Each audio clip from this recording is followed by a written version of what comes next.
During the summer of 1943, the 93rd, 44th, and 389th Bomb Groups of the 8th Air Force joined the 376th and the 98th Bomb Groups of the 9th Air Force on bases around Benghazi, Libya.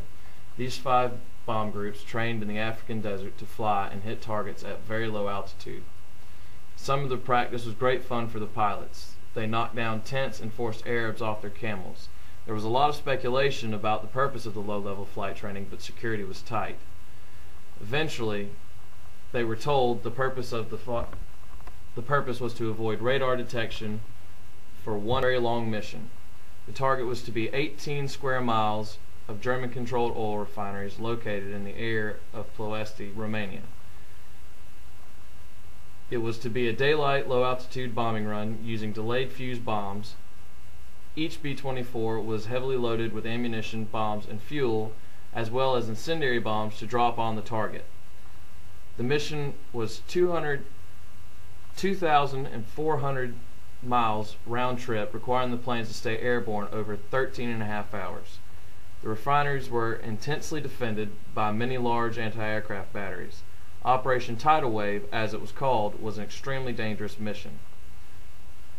Major General Louis Brereton was credited with being the brain, or, in the estimation of some, the culprit behind the daring raid. His assessment during the final briefing was, "We expect our losses to be 50%, but even if we lose everything we've sent but hit the target, it will be worth it." The low-altitude raid on Ploesti earned the name Black Sunday.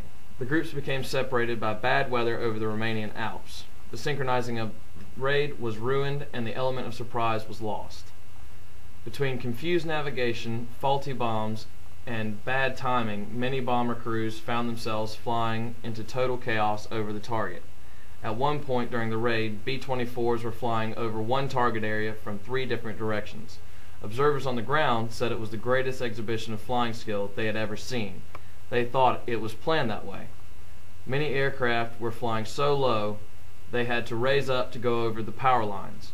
Waist gunner Don Pierce recalled shooting up an anti-aircraft replacement on the tops of buildings. Amid the confusion, the 44th Bomb Group encountered heavy losses when flying in low on their assigned target. They found that it had already been bombed by another group. The refineries and oil tanks were already burning and exploding beneath them. In the case of all the groups at all the assigned targets, the element of surprise had been lost. 88mm anti-aircraft guns had been alerted. Some planes were hit miles before they reached the target, and streaming gasoline from their tanks continued to carry their bombs to the drop zone.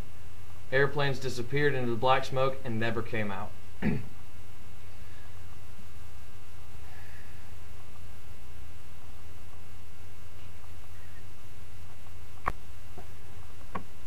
The raid on the Romanian oil fields was officially considered a success. As a result of this Ploesti raid, the Nazi army suffered a 30% reduction in their supply of oil. Germany was capable of making synthetic lubricating oil, but they needed the refineries to produce fuel for their tanks and aircraft. Although the results were temporary, the Allied forces bought valuable time in strengthening the war effort. Within a year, some of the refineries were once again operating at almost 90% capacity. The 15th Air Force was given the assignment to destroy Ploesti, and it took them 22 missions of high-altitude bombardment to get the job done. On Black Sunday, the novice 389th Bomb Group was effective against its assigned target. The 389th made one of the 2 as-planned attacks of the day.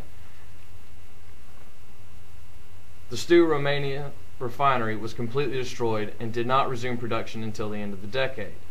Colonel Wood's force, much the least experienced of the 5 participating groups, succeeded in reaching the target area with all the aircraft that had been dispatched. Of the 4 groups which actually attacked selected targets, its losses were the lightest, and it completely destroyed its target. A lieutenant of the 309th group, 2 days after the mission, wrote of it as follows: "That was our first low-altitude mission. We came in wide open at housetop level with all guns firing. After the bombs were away, we went lower and flew for 40 minutes. In the fields and villages that we passed over, people just stood in the streets and villages and waved. Very few people ran for cover. High altitude bombing is much better. At 100 feet, you see too damn much, and besides being hard on your nerves, it scares the hell out of you. We were in the air for 14 hours. This is an excerpt from the declassified military study of the tidal wave mission. Casualties, however, were heavy. The 389th had to fly farther to their target than the other groups. The Germans had time to call in fighter squadrons as well as man the AAA batteries.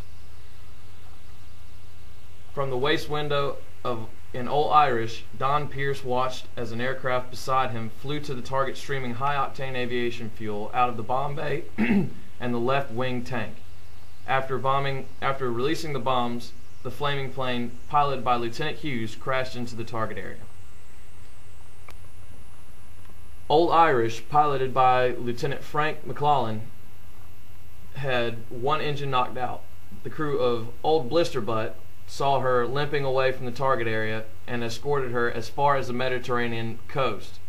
Lieutenant McLaughlin gave his crew the opportunity to give their opinions on whether they should try to return to base or head for Turkey. The crew opted for the Benghazi base. They unbolted guns and threw overboard whatever they could to lighten the load. She carried her brave crew the entire distance across the Mediterranean Sea back to Benghazi on 3 engines. Don Pierce recalls, "All the while, we were just thinking about that shot of whiskey they'd give us when we got back. When we got to the coast of Libya, we landed at the first airstrip we came to. Then, when we were taxiing from the runway, the other outboard engine quit."